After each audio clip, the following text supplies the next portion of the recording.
It's really hard to sort of give general information without specific animal to be sort of looking at. Like, it's really hard to be like, in this situation, this happens. In this situation, this happens. Or separating the features a bit, like, this is how you choose and design eyes. This is how you jaws, etc.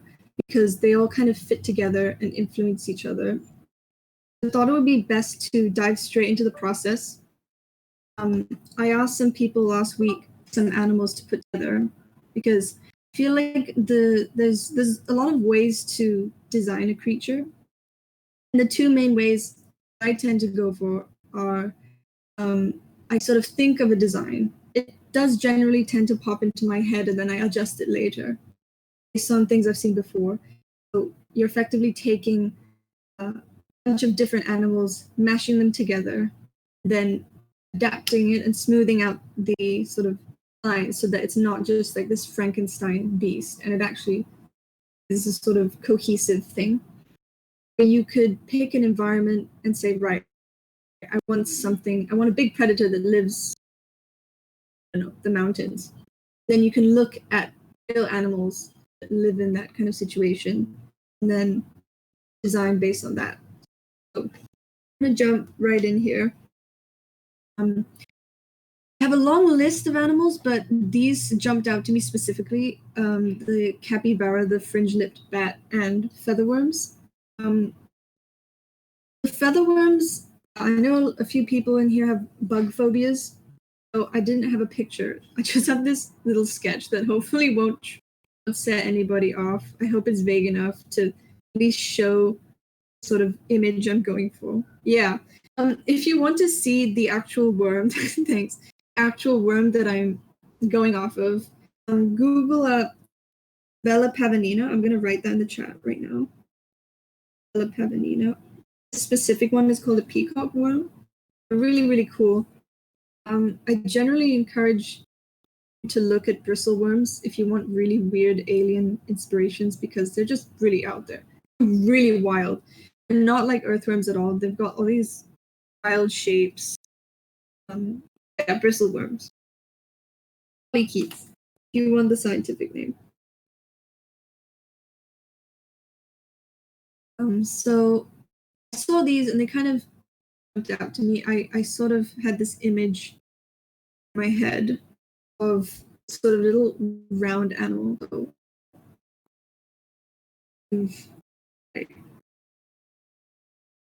This animal here.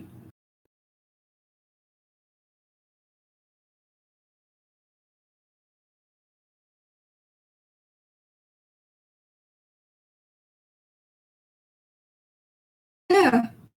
No, it's actually not camouflage. This is really interesting. That's actually how they catch their food. The feather-like, if you zoom into them, they kind of look like the feather. They catch prey in these cilia, hairs.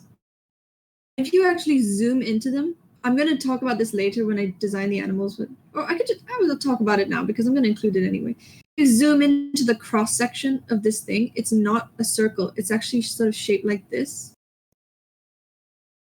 More hairs in between, and they actually filter. So they'll filter out the rock and big particles that they can't eat, and then it kind of travels down these grooves. The mouth. That's how they eat because they have no arms to put the food in their mouth. It just travels down these grooves. Yeah. They live in tubes. They can retract them at any because they're quite delicate. I mean, they're actually the mouth parts of the animal. If you look at it, it's sort of like this is its mouth, and then these huge feather things come. So they're really just sticking their whole mouth out there, catch things.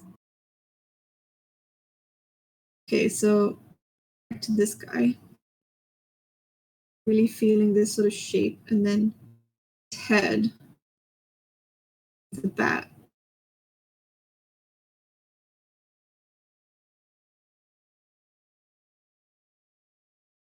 bit small. Let me just large hearts.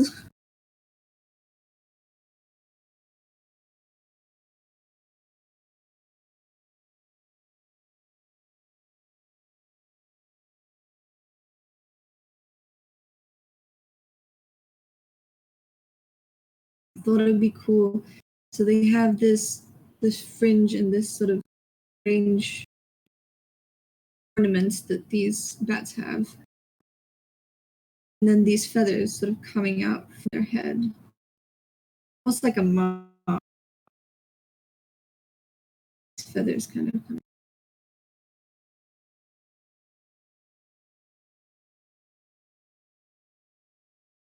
From the front, they probably look a bit like this.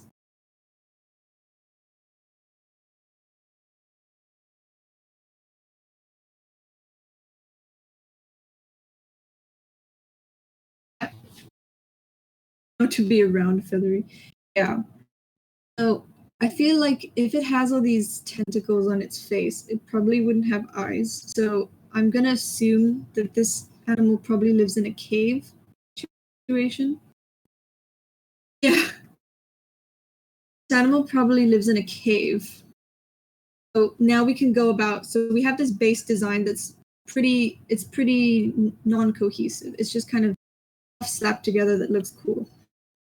So I'm gonna say it lives in a cave, and then I can start to adapt it, fit its environment better, and make it more plausible seeming. So if I can illustrate this, I really want to illustrate this idea I have in my head of these sort of grooves, these multiple tentacles. This face is kind of obscured by all these tentacles at this point coming out.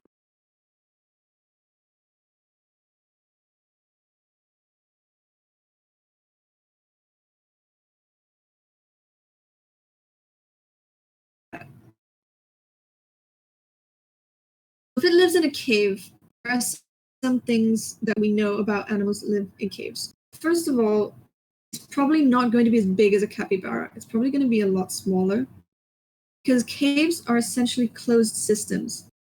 There are animals that do, live, like bats and swifts. They will exit the cave to get food, but I wouldn't really call them cave dwellers because they really just go there to sleep and things.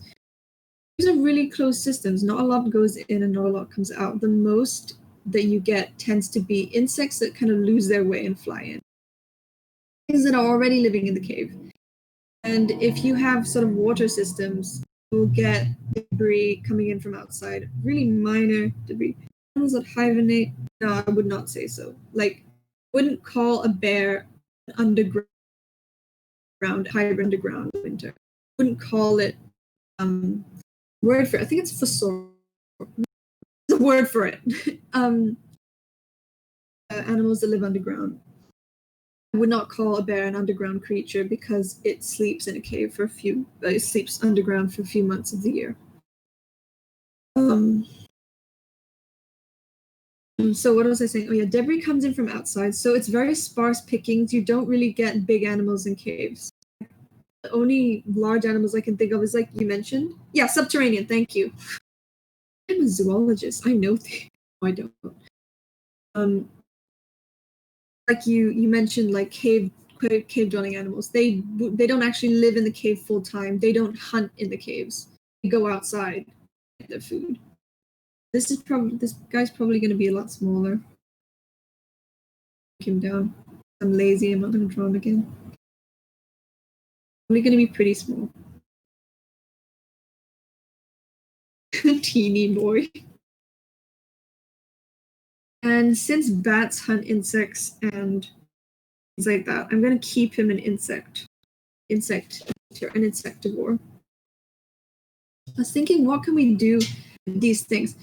Because these are adapted for feeding, like I mentioned earlier, but they're adapted for a water-based animal.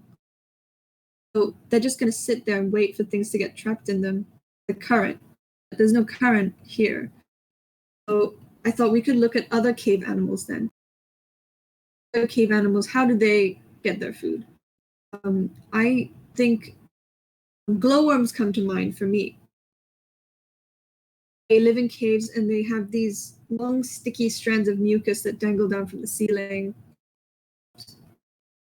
Dangle down from the ceiling. They have these droplets on them. The worms are at the top here. Fishing strands of death. And any insect that flies in from outside, yeah, they're bioluminescent too. Any insects that come in stick to them, and they're also attracted to them because the glowworms glow, bioluminescent. They're attracted to light. So I thought maybe we could say these are kind of sticky and they glow. And give them some little bioluminescent packets attract insects.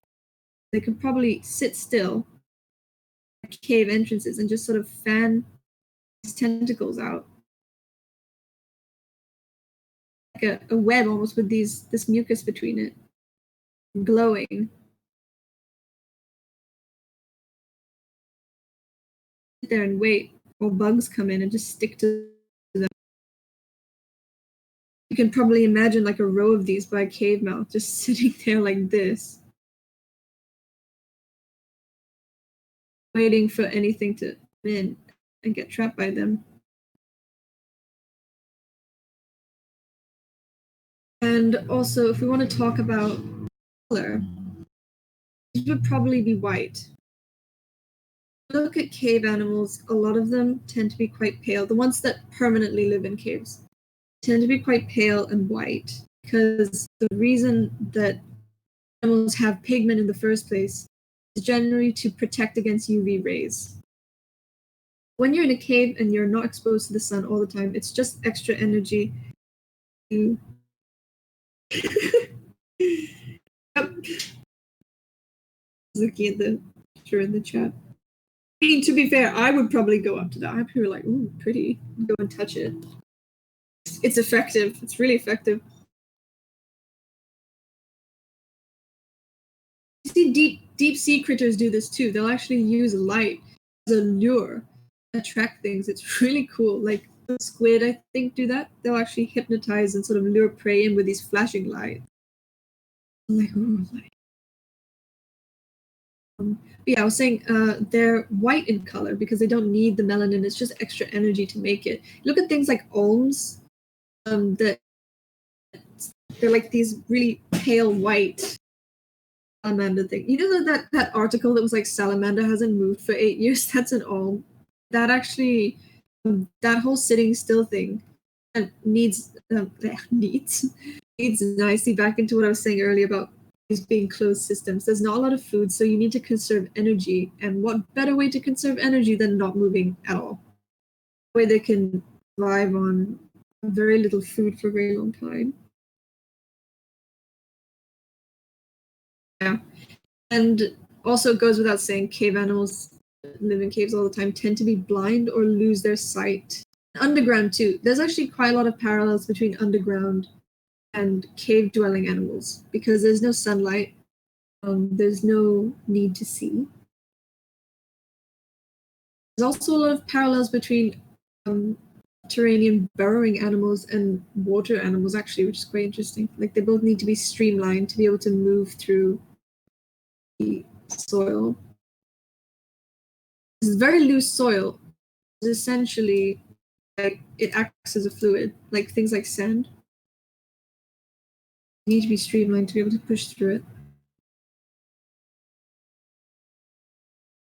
I haven't actually changed this animal that much. We've just gone a bit more in depth into like why it might have a particular adaptation, and we just pretty much added the lights because we already have two animals here that the bat, even though it's not permanent cave dweller, it does live in caves. Oh, it can use echolocation too, probably. We've got featherworms that are blind. We didn't have to do much change here, but it would be interesting to see how you could adapt this to a different environment. Somebody, Badger, were you the one who suggested deserts? No, not Omu, but that's pretty cool too. It's funny that it lives in a cage. I said Om. Probably not pronouncing that right. I'll probably add these to my notes later because this is pretty much all improv, and I'm trying not to go off the script because the script is basically like a batch-all cheat sheet and not very specific. Yeah, you mentioned desert, so I thought I could actually take this and try and change it to fit the desert. You could see a more major change to adapt, thing like that. Thank you. Cool. We just add a new layer here. Pretty much going to cover like a few environments. I talked about a few more in the proving beep screen. So let's see how can we adapt this. I'm just gonna. Hang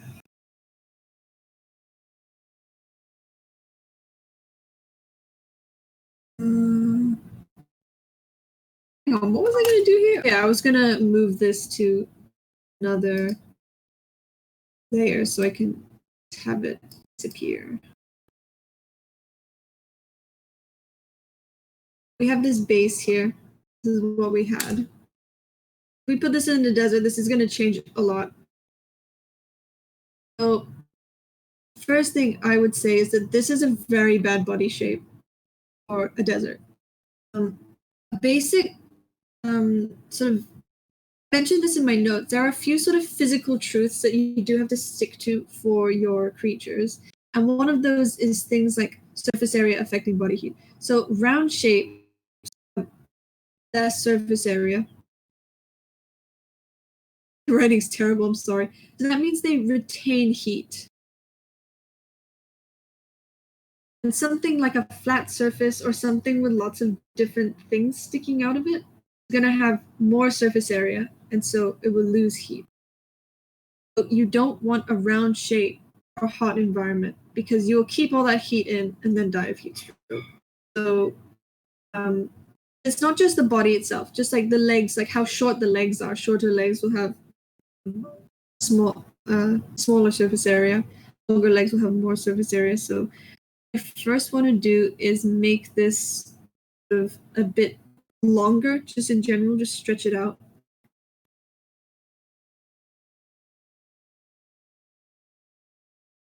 Need those large. Yeah. I was gonna put the ears back in too. So we've got some longer legs.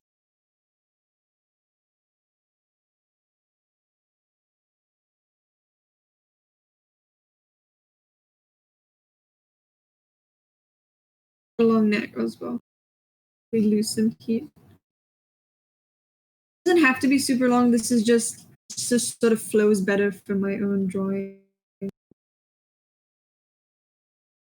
What is with this tiny head? Never mind. Not perfect. This is just to illustrate. I'm gonna give it. Yeah, long necks are cool. Whatever.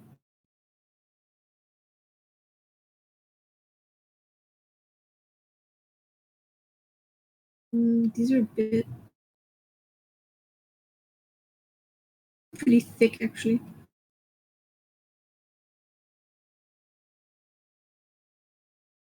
My heads are tight.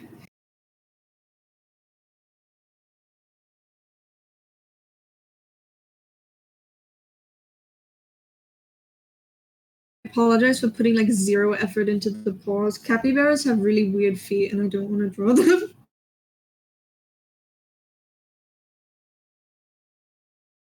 I have his big ears. I sort of not play up the ears here because I thought it would be there's a lot of stuff going on. It does have ears because it needs to echolocate. And keep like I'll just do it one by one. I'll adjust these things. First of all, we need bigger legs. We need a these aren't long enough legs. I'm gonna make them longer. Make them longer. Extend.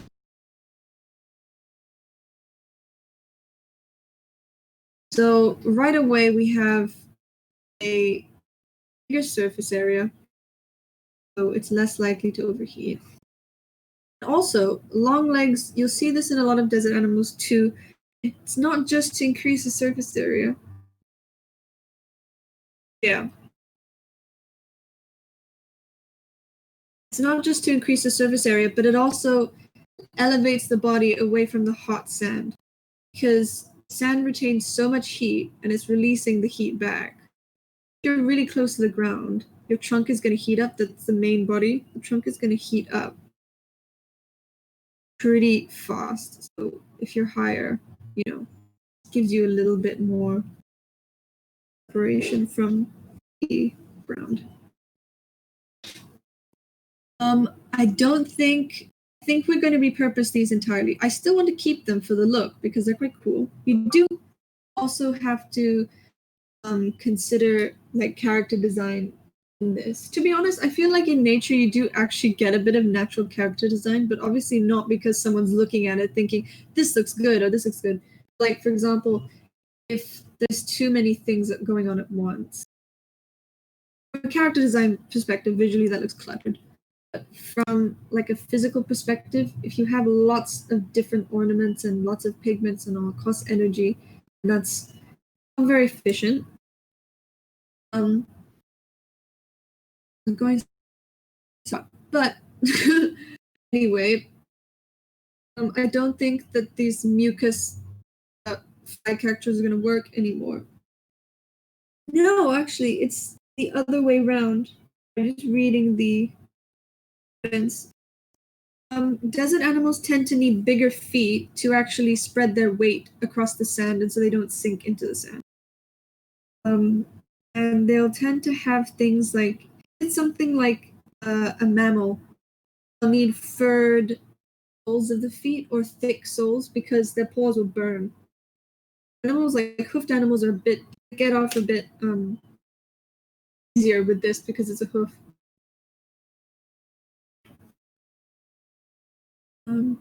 Yeah, talking about this. So many arrows at this point.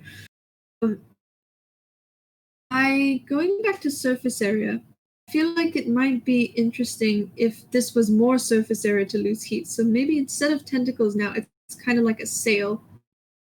It can open on its head, almost like a frill,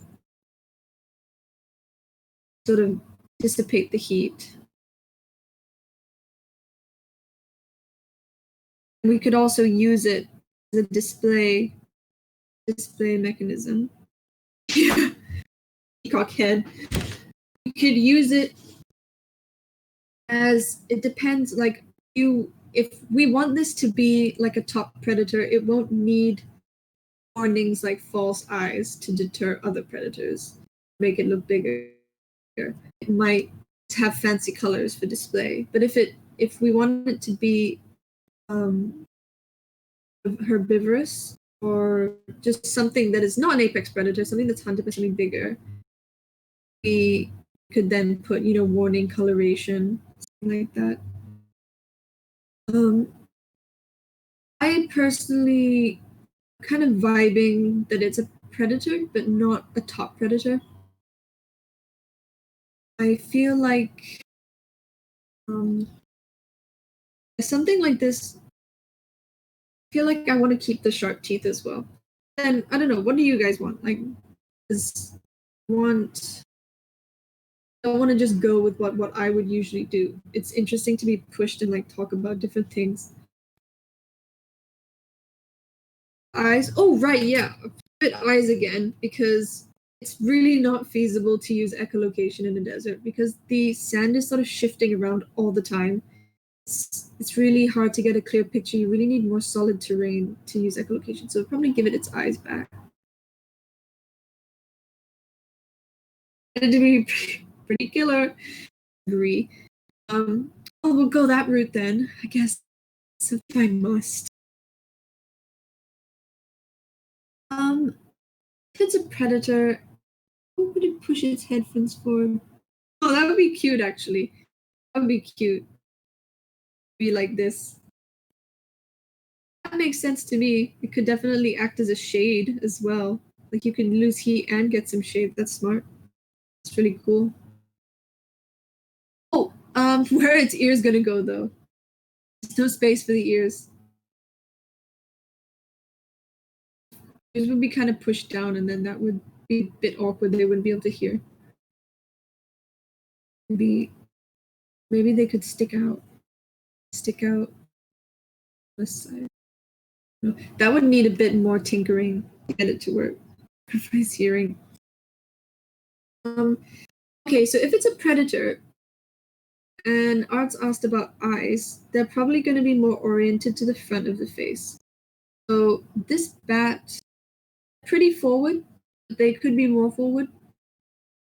The nose would probably have to shrink, because otherwise you're going to have this big schnoz, blocking its field of view. We'll keep this. I actually did do a little diagram for this. I'm glad I get to use it. It'd be more oriented to the front of the face, because predators generally need good depth perception to be able to judge prey.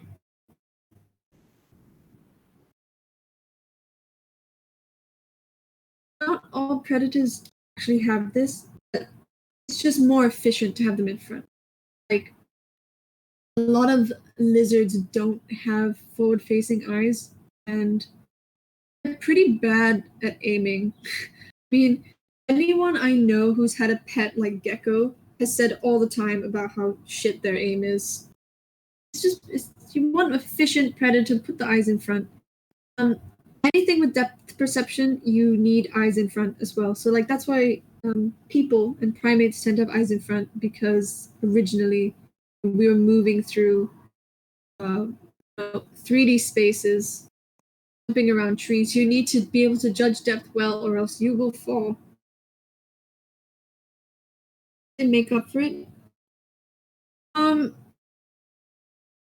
not sure. I mean, to be honest, they just sort of get on with it.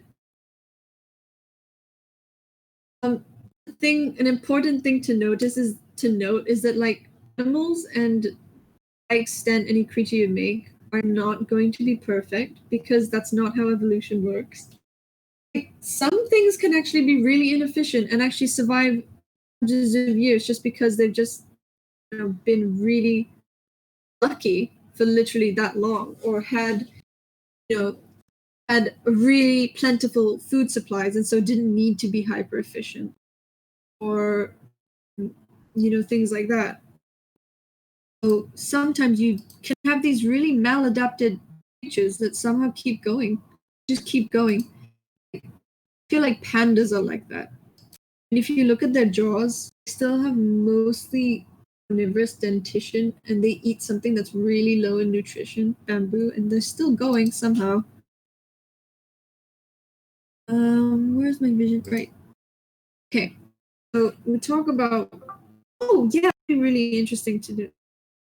Okay, but anyway, I just want to say this quickly. Inoculum Vision is front-facing eyes. It means that you have a wide range of vision, where you are looking with both eyes at the same time. This whole area here.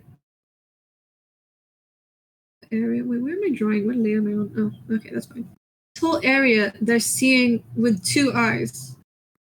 Have about 70 degrees depth percent. This whole area they'll be able to perceive with two eyes. There's something like a pigeon with eyes on the side of its head. They still have binocular vision, but it's very limited range. Most of their vision is all around here, this whole area here. They can see behind them, which is useful if you're being hunted. You don't have to turn your head to see if something's hunting you. It means your depth perception suffers. It's always a trade-off. Biology. There's generally you have to give and take.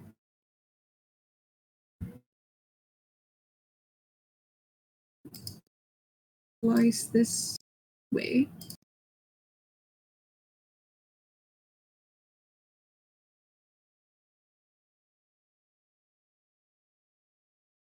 Sorry, me drawing on all the wrong layers and being like, I need to hide this, I need to do this and that.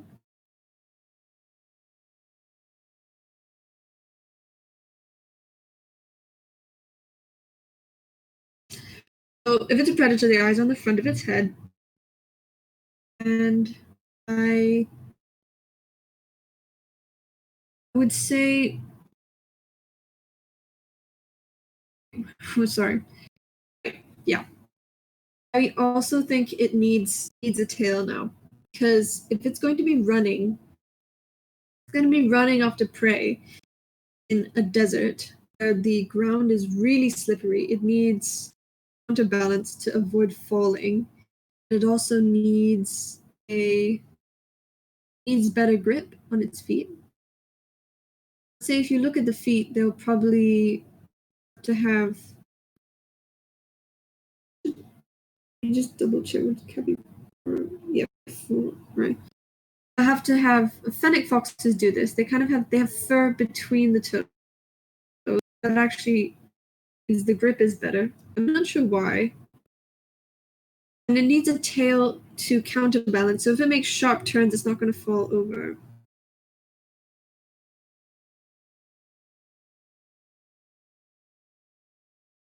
Now, Teeny, was it asked about tails and making them not look like noodles? And so I'll just talk about that a bit here. This is a bad example. I should have redrawn the whole animal. That thing with tails. Yeah, the thing with tails is that people. It's one of those things that you know it logically, but you kind of realize it at the same time. You know those kind of things. Tail is part of the spine. It's part of the spine, but people often draw it glued onto the body and not like a continuous part of the body.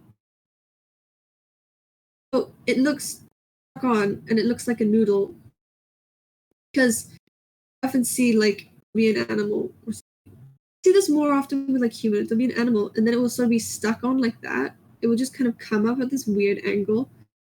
It won't do that. It's part of the spine. It's not a sort of separate section on the spine where the spine is like that and then you suddenly have this connection and this thing. It's a continuous thing. So it has to come out smoothly. And also people tend to they'll put equal muscle on every part of the tail. That's not how it works. They tend to be more thickly muscled at the base because it's attaching to the pelvis. It needs to have needs to have more muscle here. Not all animals have this. Like cats, it does seem like it's equally muscled all the way down.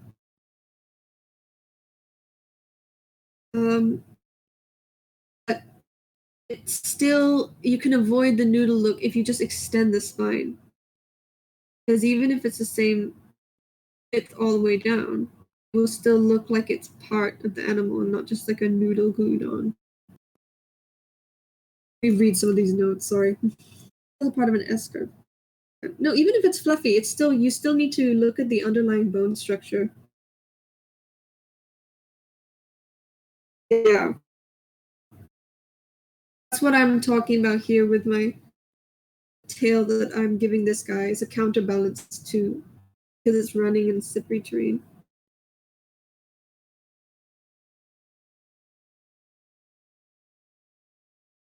Okay, no, I'm talking about the muscle, the bone, not the covering. I'm ignoring the covering.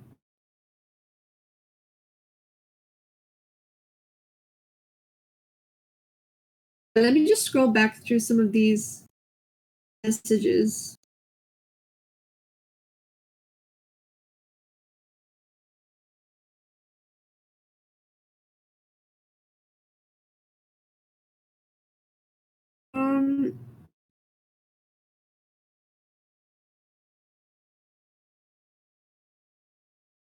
Sorry, I'm just scrolling back.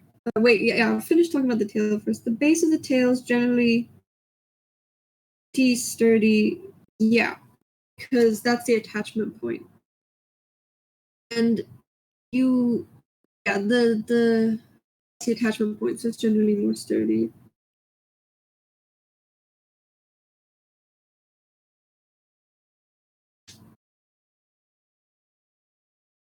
Yeah, it is like I did say that not all tails are thicker at the base. It still doesn't really look like a noodle because it's leading on from the spine.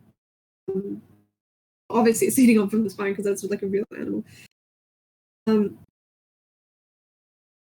the base, the tail is generally pretty sturdy. Yeah.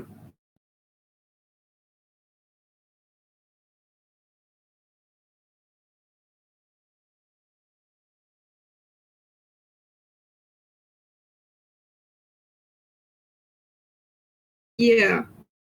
I was going to talk about counterbalanced tails with this picture here. Actually, that's why I gave it a tail, because would need that as a counterbalance for like high speed turns because the ground is very slippery. Cheetahs have counterbalanced tails too. Basically, anything that lives in sort of high risk area that has high risk of falling. So, animals that run at high speeds, animals that live in mountains, or animals that live in trees, anything that risks falling will need this heavy counterbalance tail. Cheetahs need it when they're running so that they don't fall when they make a corner. Snow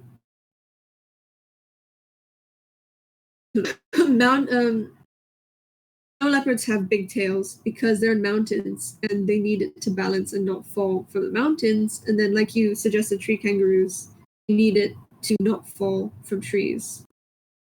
So anywhere you need balance, have big tails. I just want to scroll up to something earlier that somebody said. Temfist was talking about eyes that had a literal third eye, and this doesn't really make much sense. Doesn't really make sense for this animal to need a third eye or an extra pair of eyes, and it having very light sensitive eyes probably kind of detrimental, and it does it because the light is so bright already.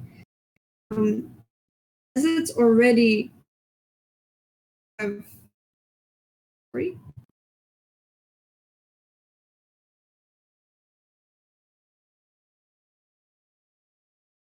Some lizards do have this supposed third eye. I can't remember what it's called. There's a name for it in the middle of the head. I think tuataras have it too, but the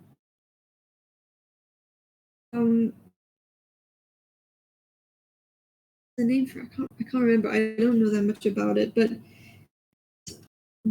there's not really a need for an extra eye, and regular eyes are pretty good at adapting to different light situations anyway. You want an eye that actually is very light sensitive, like a regular eye. Slit is the way to go because they have a lot more capacity to change shape than a round pupil. So you can have a slit and allow very little light in, or it could expand to like a full round and allow a lot of light in.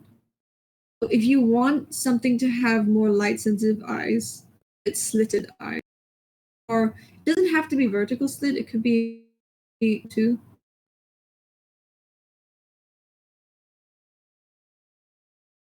More effective. It's sensitive.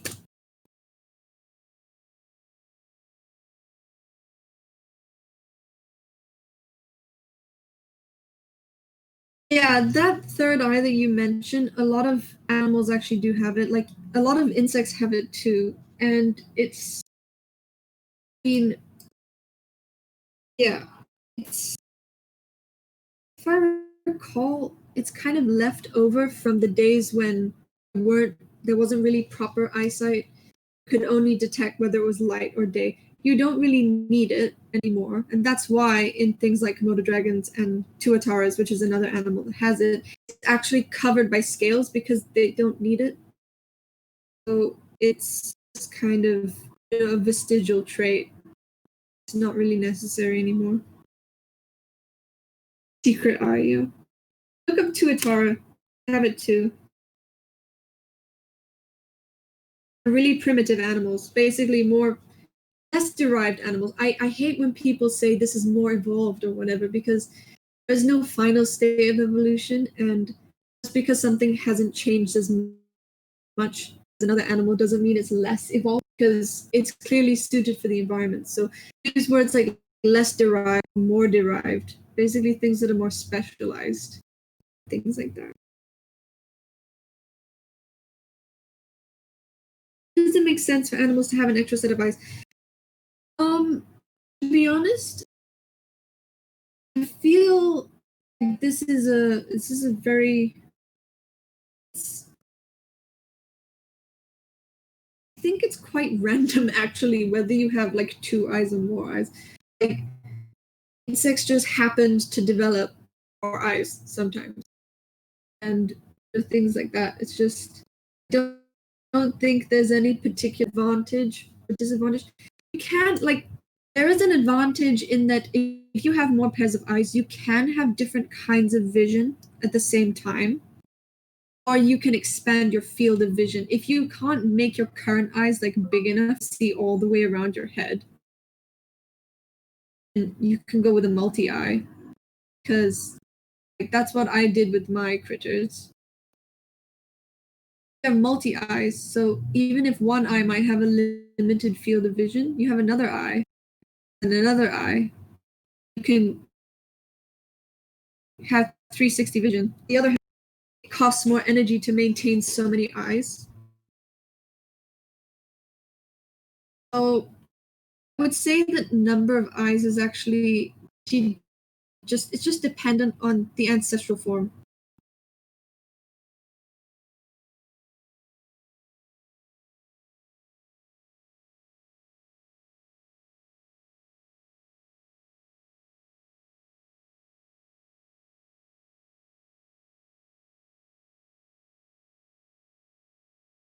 It's okay. That's what I'm here for, to talk about things. Though I don't think, like you mentioned, if it benefits the creature, there's eyes are one of these things. I can't remember the name for it, but there are certain traits that take a very long time to be gained or lost. And they're generally things that you don't see change very often, or you see in pretty much everything. And eyes are one of those things. It takes a really long time to gain or lose eyes. And more of like there is no case of any higher level and like more derived animal suddenly evolving an extra pair of eyes, especially in something like a mammal or reptile, a bird like a tetrapod, that requires like a huge change in like a skull shape and things like that. It's easier for things like insects and arthropods, because there doesn't need to be that much change in the physiology to accommodate an extra eye. Traits that change quicker. That's a good question. Actually, while I think on that quickly, another thing that takes a long time to change is something called integument. That's a fancy word for the skin covering. Things like fur, feathers, scales.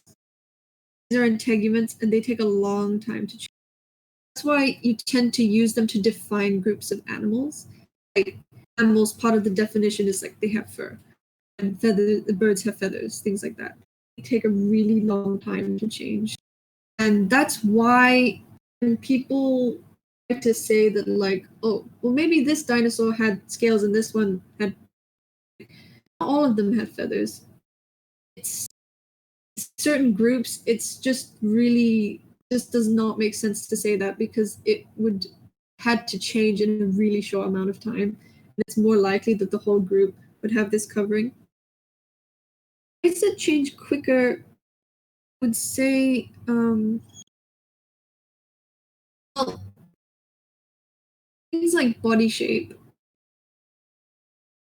and or like thickness of fur and things like that. Like if you look at sort of how animals adapt to different environments, if you look at animals where you have like the same animal in lots of different environments and you just look at how different they are,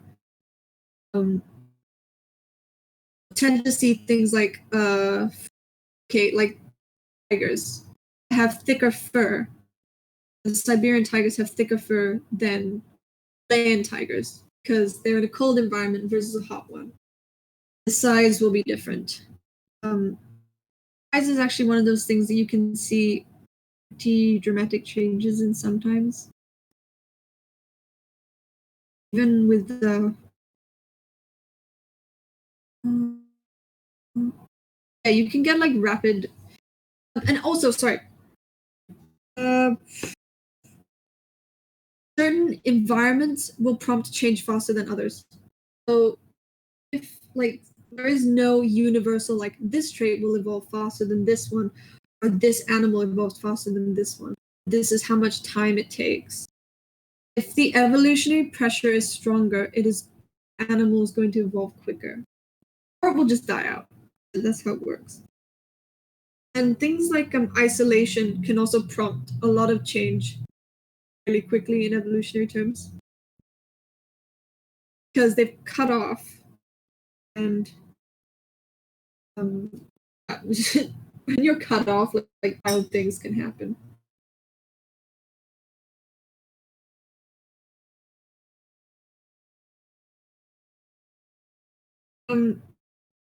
Not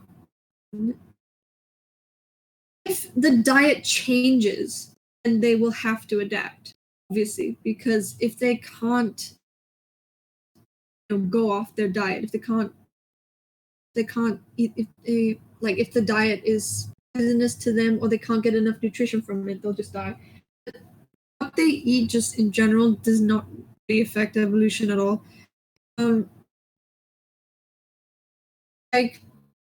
Yeah, it's mainly environmental pressures and things like and natural mutations, which is a whole nother topic I could talk about for a while, but not really not the time to do it now.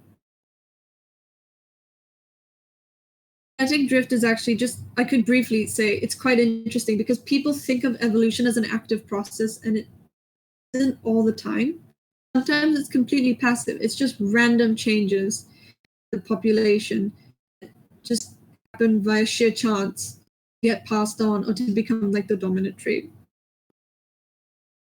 Yeah, basically.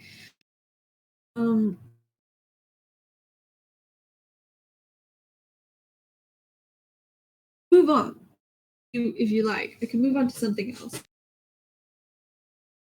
I feel like we're mostly done here because people are asking questions about other stuff.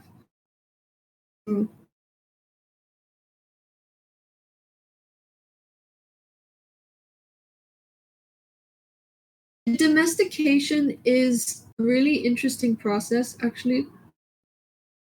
It involves two main things that I can think of, or 3 more minutes. 3 more minutes, God, this Freudian slip from reading the thing. I want to talk about domestication. There are 3 main things that you tend to see. That's something called neoteny. I'll explain that in a second. And you tend to have things like I don't remember what it's called exactly, but the cartilage kind of changes. Cartilage changes, so floppy ears. And this isn't just in dogs, like you see it, there's an experiment with foxes that you see it too. You see it in goats and other hoofed animals. And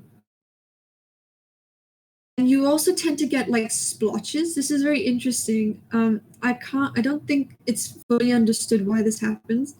But you get splotchy patterns you don't see in the wild, like piebald and things like that tend to happen. So, okay, neoteny, what is this? This basically means that the adult form of the animal resembles its childhood form closely. So they'll have a bigger head, bigger eyes, weaker jaws. What is this blob? Weaker jaws. They tend to be more friendly and less aggressive. Because obviously those are all traits that help a domestic animal. You don't want your pet attack, and you want it to be more dependent on you. Yeah, and the nurturing instinct. So this would probably, if we look at the desert one, probably, be a bit pudgier. So we return a bit more back to this shape, not all the way.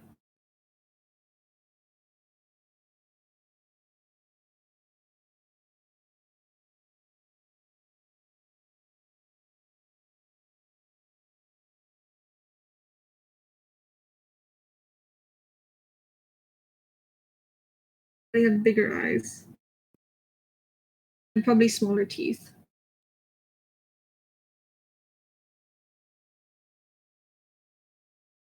Also, domestication, you tend to get lots of wild breeding, so you would probably get variations just because people are people of like extreme, weird, flamboyant, nose.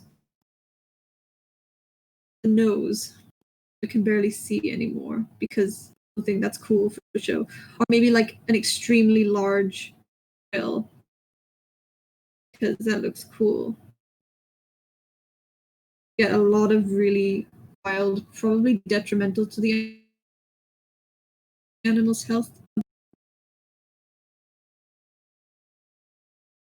48 more. Somebody wanted me to talk about non-human expressions.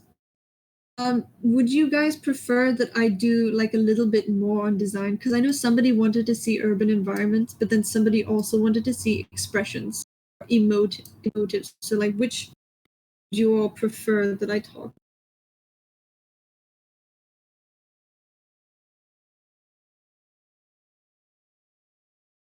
Emotes, right?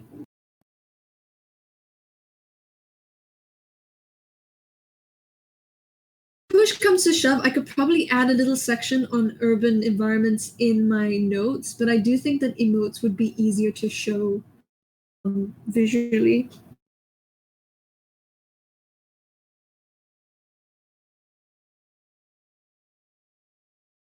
All right. Okay, let me go that.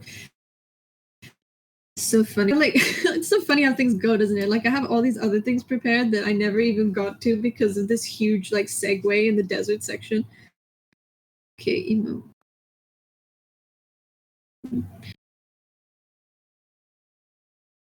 Right. So I had I had a big think about this because a big problem I find with emo is that people either go too human or they tend to just put dog body language on everything. I think because I think that this is the one that people will recognize more often. How many movies can you think of where there's like a non-dog animal and it bends down and wags its tail when it wants to play? Like it's just pretty lazy. Um, every animal will have different body language, but there are some common threads that you'll see between lots of animals, and then you can utilize this your creature, or you could just say, right, my creature looks similar to this animal. I'm going to Google this animal and see how it emotes. Yeah, Tangled. I do not like that. I also was thinking of like Night in the Museum with the T-Rex dragging its tail. Horrible. Um, so the had a big think about this, and it really boils down to the big thing I see in every, including even like insects, is that tension tends to equal negative emotion. Tension in the body tends to be fear, anger, stress, like fence, which is usually related to one of these two. And if they're more loose, then it's a positive emotion, like interest or interest. Actually, no, not interest. I'm gonna go back to interest. Interest is an interesting one. If they're calm, happy, they'll be loose. You really do see this with like every single animal. So, for example, like easy example, a cat pulling its ears back. That's tension. This is a tense pose. You know. I'm trying to save time by not drawing proper. It's ridiculous, but yeah, the tension in the ears, the face. You know, they'll do like the walleye, like you'll see the whites of their eyes. Their face will be very tense. So this is like a mammal example. You'll see this in horses too, like the ears tense, the mouth tenses, the tense mouth one. Then you also get this in like something like a snake. Like a chill snake will just be, wiggle. You see, when they're feeling one of these emotions, they'll coil up into this really like intense. All snakes do this, obviously, but a lot of them will coil up. All pythons will actually just coil up into a ball completely if they're scared. It's very tense. Tense pose. Even insects do this. So a calm wasp. I'm gonna draw it pretty basic, so hopefully it's like okay. Is this okay? Is it? Oh god. No, I'm gonna draw a bit better wasp than this.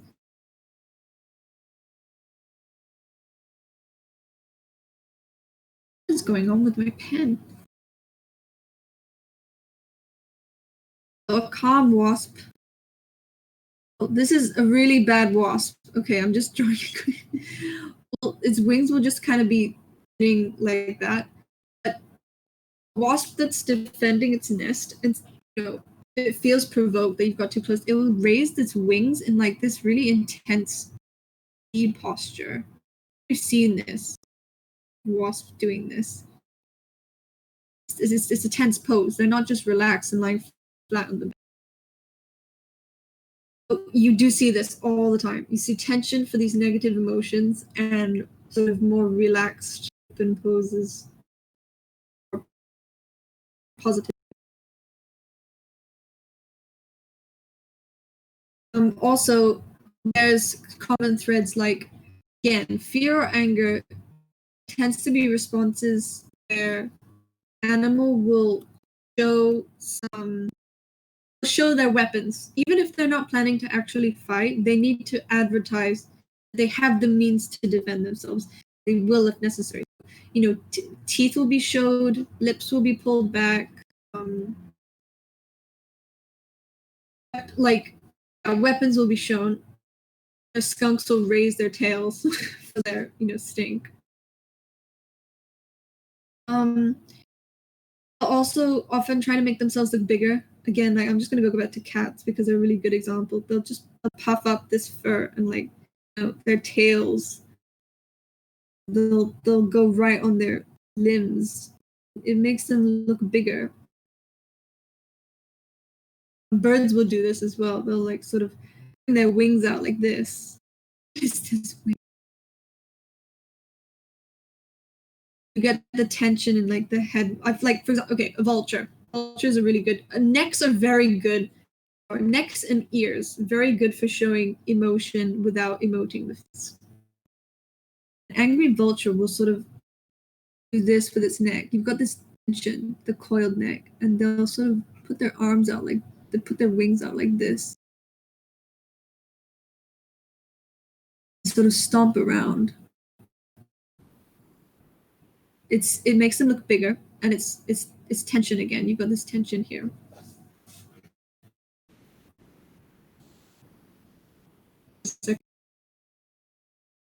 Discord died.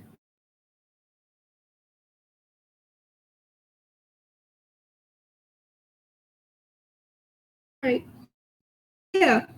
And it's funny because obviously I feel like it can be a bit, messy to try and directly compare. But sometimes you actually see these behaviors I mean, when you instinctively clench your fists when you're mad, I'm pretty sure that's to do with it's similar to this. You're sort of preparing your weapons, even if you're not planning to actually fight. Like your body is just it's ready.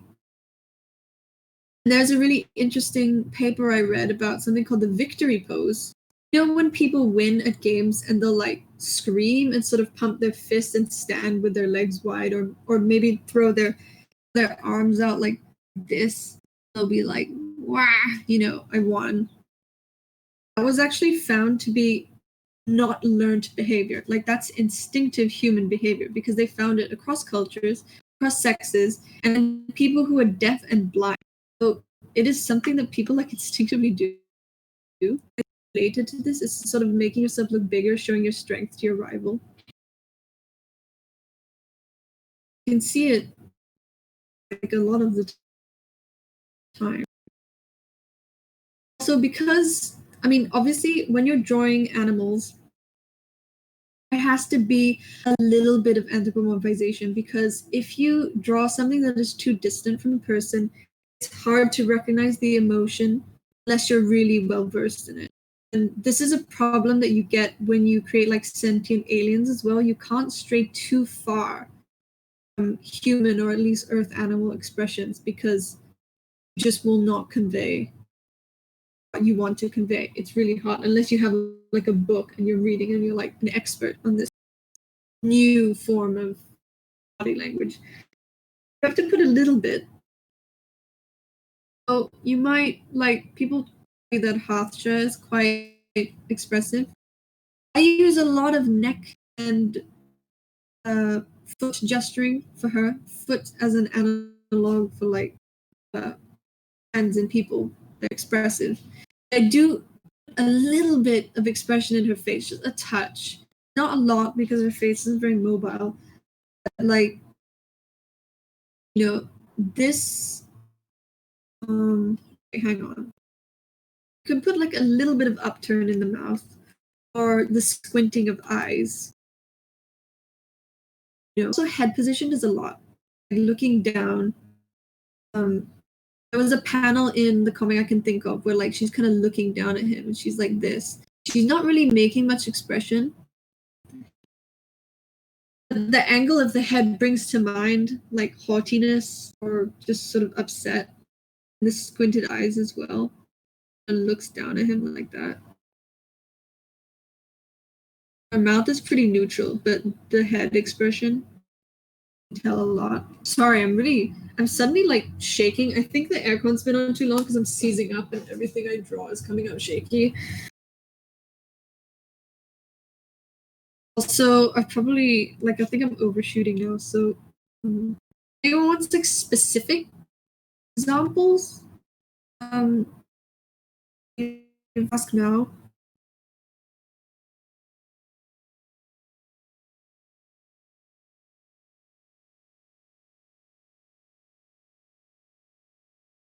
Okay.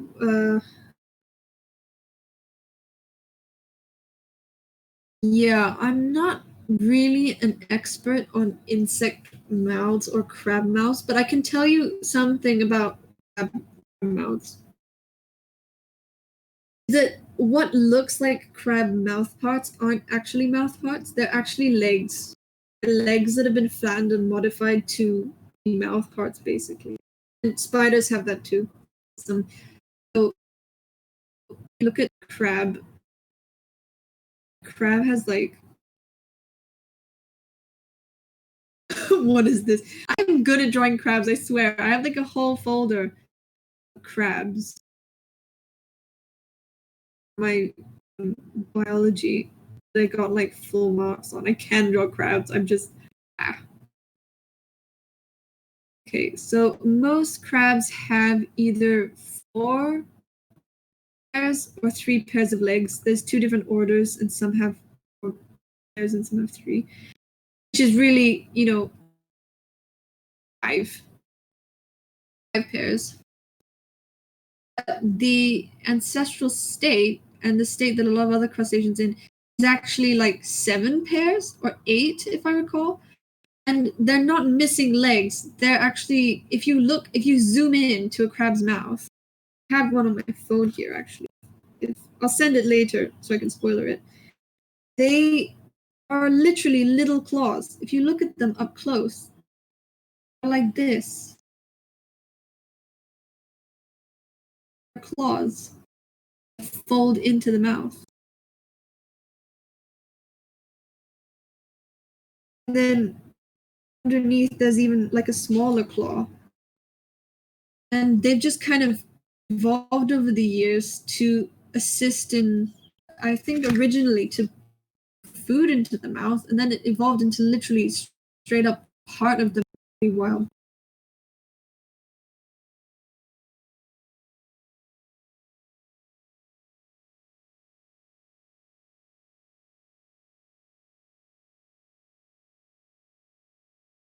Like if you look at spiders, they actually have this mini legs around the mouth.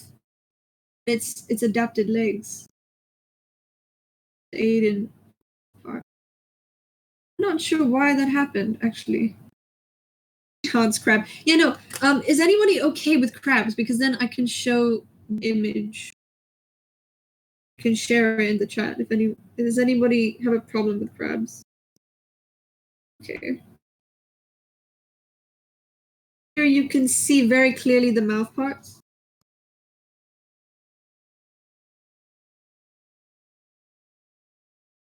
You can see the legs. Sending it to the chat. Yeah.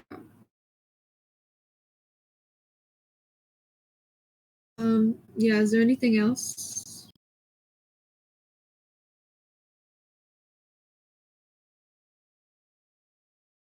If anyone wanted to cover like a specific expression as well.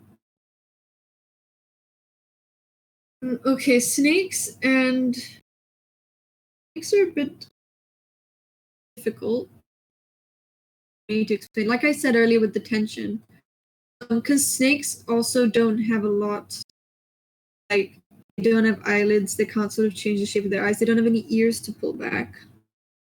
Big thing is that tension I mentioned earlier with the coiling, and cobras, they put their hoods up. Again, that's something to make them look bigger, and it's also like opening mouths to show teeth. Oh, and then like things like the rattle on a rattlesnake, that's a warning. That's a warning that they give. The warning in a lot of other animals is the flashing of teeth stuff, showing their weapon, but rattlesnakes will alert you with sound, which is very interesting. Yeah, all animals, it's mostly body language. They do have expression in their faces, obviously, but they're more easy to pick up on in mammals because we're more familiar with them. Also, they have more sort of mechanisms on the head to show expression. Like I said, like ears are a very big thing for expression. There are more mobile eyes and things. Not mobile eyes, but like the ability to or widen the eyes, which snakes can't do.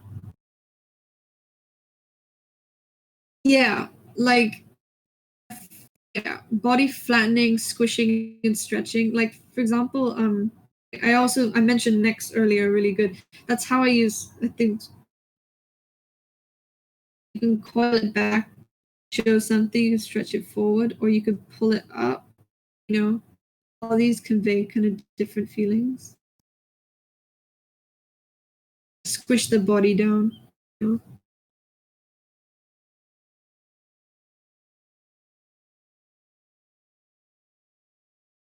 Realization, yeah, this goes back to that whole anthropomorphizing thing. You do sometimes have to put a little bit of human into the expressions just so that they can read to an audience. This depends on what style you're going for. Like if you are going for something more cartoony, then obviously you're going to put a lot of human expression into the faces of the animals. If you want something more realistic, then you can still do a little bit. Like Spirit was very good at this. Spirit had good body language in general. They enhanced it by giving the horse eyes. It was just a little thing to push the emotion a bit more. So even though the style was more realistic, it was still very easy to connect to the face, and people who aren't familiar with horse body language would still be able to know what he's feeling. look at that movie. Jim mentioned it earlier. It's a good film. I did it with the eagle too. Like the eagle is very realistic, but there's this one scene where it flies overhead. It just has the slightest upturn in its eyes, make it look sad. It's really subtle, but it's really effective. So you can still keep the realism and a little bit of anthropomorphization. The expression is more clearly readable.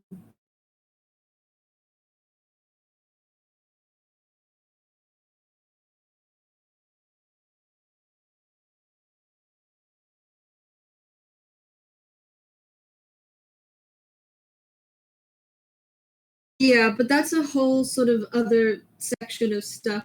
That's not the expression of the character's face themselves. Obviously, you can use angles to set mood. You can use lighting to set mood, but that's a different topic from this one. Not something I feel qualified enough to talk about.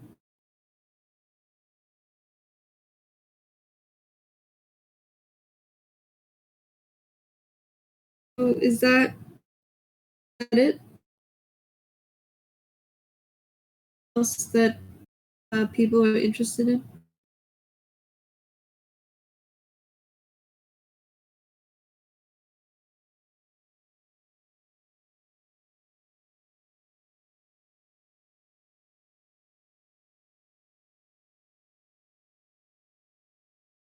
Anything I really want to share?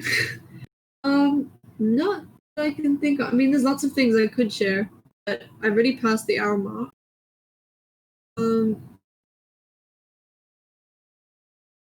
Thanks. Oh, I'm not really on social media.